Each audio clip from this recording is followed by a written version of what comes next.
Teen pregnancy, all right, always a fun topic. At Fraser High School in Memphis, 90 girls are pregnant or have a baby this school year. Nearly 20% of the school's female population pregnant, and that's the most recent story.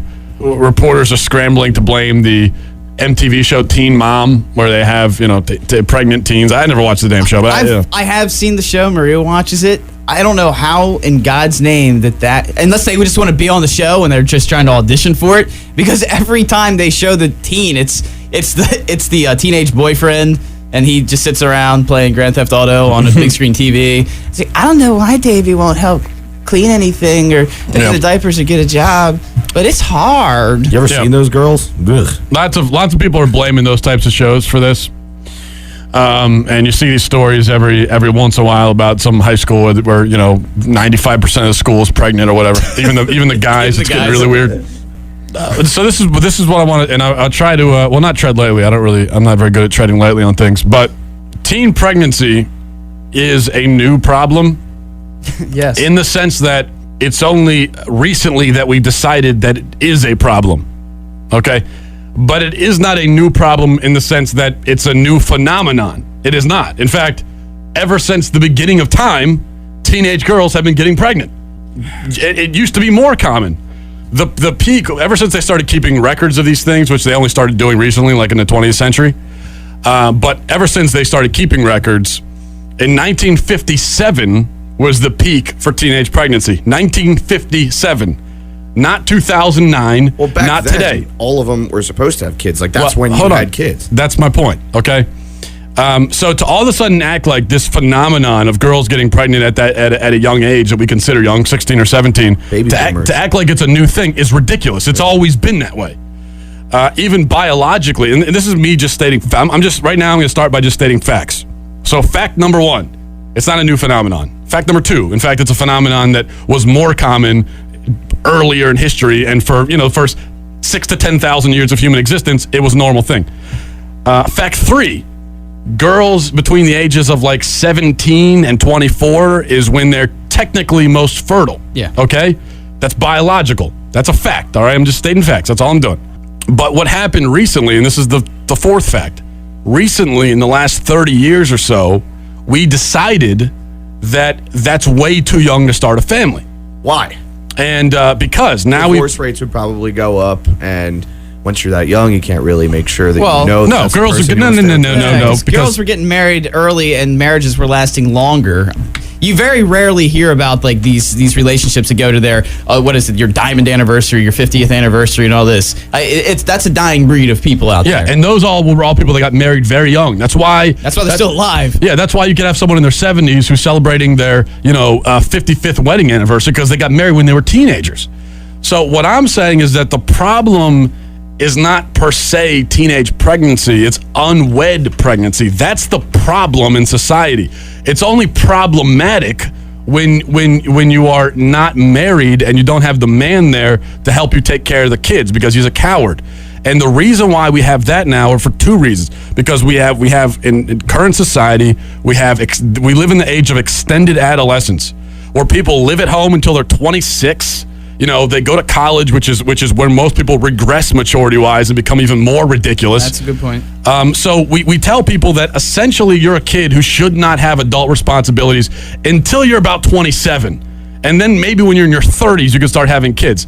Even though, biologically, when you start having kids in your 30s, that's dangerous. Mm-hmm. That's when miscarriages skyrocket. That's when birth defects skyrocket. That biologically is too late to start having a family. But I think the problem with teenage girls getting pregnant now is they have no real way of, sustaining the family. Let's say that the boyfriend stays in the picture. That kid's not going to be able to go out and get a job along with her to make enough money to raise the family. That's why, but I don't want my words to be misinterpreted, as I know they will, because Matt's saying teenage girls should get pregnant. No. What I'm saying is that unwed teenage girls should not get pregnant. Right. Much like an unwed 23-year-old girl probably shouldn't get pregnant either.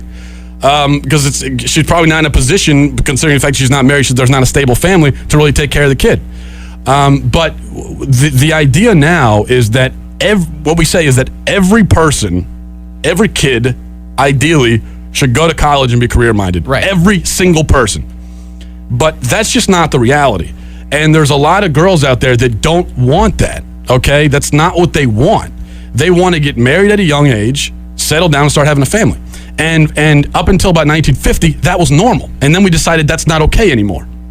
But we're working against the tide of not only biology, but human civilization. So the problem is that, ideally, you would have 17, okay, I would see nothing wrong with a society like what was happening up until about 1950, where 17-year-old girls are getting married to 17 or 18-year-old guys that are not kids, they're men, and they're starting a family. I mean, that used to be, and then you also have the other type of person, the other group of people, they get educated. It used to be you had educated people that went and did that, and they had educated jobs, and you had other people that were more working class, and they started families at a young age, and you had that, and that's okay. What was the life expectancy back then? It wasn't that much different. You're talking about what, 1957? People getting pregnant? Mm-hmm. Well, a lot of them some of those are still alive. Well, most of them are still alive, but let's say the oldest. So the life expectancy it's still extending, because even as they get to the latter years of their life, the medical technology is around to keep them alive longer. But you talk about civilization, but having civilization grow, but in our current civilization, in our world, our Western world, our America, isn't this detrimental to society, them getting pregnant like this? Because I know what you're saying, not everybody's geared for college, but where did they go? At this point, they don't have the resources. I don't feel they have the resources to go out and start this life at such a young age. And not by it's not their fault, it's the American society's fault. We don't allow for people that young to really go out and start a life on their own at 16, 17, 18 years old. Because they're still in high school. And that is the way the education system's been put together, is that you do have to finish all that stuff to even be, looked at for a career where you could actually earn enough money. So I agree with you in one respect, but in the actual social aspect, I have to disagree with you, because these people have nowhere to go. And what happens is they end up getting on welfare, and they end up being a drag on everyone else. Yes, it's not good that these girls in high school are getting pregnant. I'm not saying that. What I'm saying, though, is that if society was different, and that we stopped insisting that you're a kid until you're 25, and we just deal with the reality that at about 16 you're an adult who is mature and can make decisions. You are that at 16. I don't care what anybody says. And if you're going to tell me it's different, well, then how come for the first 10,000 years of human civilization, that's the way it was? It's just recently we're all retards until we're 25. I think it's because there were a lot more hands-on jobs back then. Those jobs still exist. It's just that now they're not as plentiful. There used to be a day where you go out and there would be a couple hundred people working on a construction project. Now we've got so much machinery. We've got so many companies. We don't manufacture things anymore. You used to be able to go to a factory and get a job and start putting stuff together, work on an assembly line. Right. All those jobs have gone overseas. So what I'm saying is that the manual labor, the quote unquote, and I don't mean anything disrespectful by this, but the dumb labor, the labor that you don't necessarily need a college education for, it's just not as prevalent as it once was. So you can't start a family as young as you used to, because there's just not that much money to be made. But there's still just as many jobs where you really don't need a college education. No, there's just as many jobs where in reality you don't need a college education. What I mean by that is, I know that, okay, people they get a college education just because they're told that's what they're, in fact, they get a college education, I'll put that in quotes. Yeah, because many people go to college and aren't educated in anything except how to get drunk, okay? Yeah, agreed. And that's probably like half the people that go, so that's the reality. But there are jobs like, to be a retail manager at Home Depot. Okay, yeah, to get that job now you have to have a degree. But that degree's not going to help you be a good manager. It should be like, that's not going to help you be a good leader at a retail store, is that you have business, you learned about businesses because you read books about it. That's ridiculous. In fact, we know about many of the Fortune 500 people that own some of the largest corporations in existence don't have a college education, because to be a leader, that's not an education thing. That's about a character. Well, it's a hands-on thing. Right. A lot of those people ended up doing hands-on training. Even if you go to Bill Gates, who dropped out of college, by the way, he went and he found these circuit boards and he learned about it. He did read books, but he did it on his own time. He didn't have a college professor teaching this stuff to him, and he started tinkering. And the tinkerers of the world are the ones who become the most successful. You don't necessarily need college. And the problem with these schools, and the reason it looks like a problem, which I kind of think it is a problem, is that you're right. They are gearing everybody towards college, and once you become pregnant in high school, you've pretty much ruined immediately going to college after the fact. I just think the way our world is set up, that this is obviously a problem. Yes, but the way that, the what they're trying to work towards, where everybody goes to college and everyone gets that college job and everyone is, basically on their parents' dime until they're 26. That world has not happened. That plan has not worked. It never will. And I got some more news for you. 17-year-old girls and 18-year-old girls that are still in high school or just getting into college, many of them want, biologically and metaphysically and with everything in their body, they want to settle down, they want to start a family, and that's always going to be that way no matter what you do. And I think a good example as to why that's probably true is the horse behavior of these same-aged girls when they get to college. Sluts. They start, these girls, believe me, when I went to the University of Maryland, I was a little bit older than everybody. It was like you get there and you see these like innocent girls, and by the end of the year, it's just like the stories you've heard about them. It's like this internal need to breed, and it just comes out at the wrong time. They're out there trying to get an education, but meanwhile, they can't. Wrong time. That's to biology. That's the perfect time.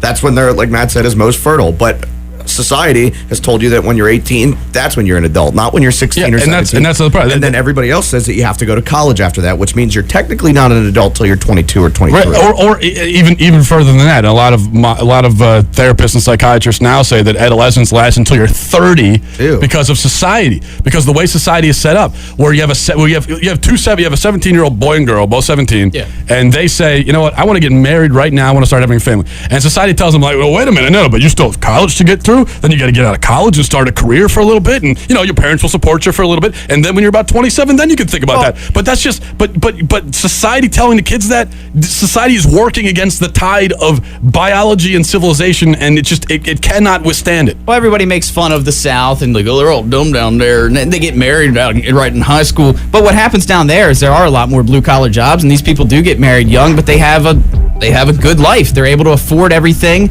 and I think we could maybe learn from their model a little bit, because we end up in so much debt right now that I think it's diseased us to the point where if you're quote unquote responsible, you have to wait till you're almost 30 to start thinking about these things, because from a financial aspect, you're not going to be able to afford that family.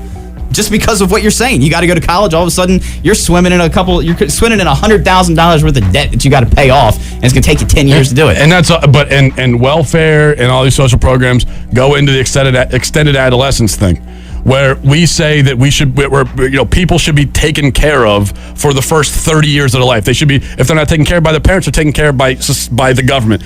And we need to get away from that, okay? No, like let people at a young age, if they want to, start taking care of themselves, because you know what? They're capable of doing it, and they did it up until about 40 years ago. So I think that they're probably able to do it. We need to allow them to do it, and we need to stop with this bull crap about, you're not an adult until you're 18, but really 21, but really 25, Well, I don't think the welfare programs are helping the underage pregnancies at all. Of course not. Gives them an excuse it gives them a fallback plan. Oh, if I can't afford it, they'll give me some WIC checks or some food stamps. Claim my kids on my taxes, get an extra couple grand out of them. It's 8:32 on the MattandCrank program. It's Delmarva's Rock Radio, 93.5 The Beach.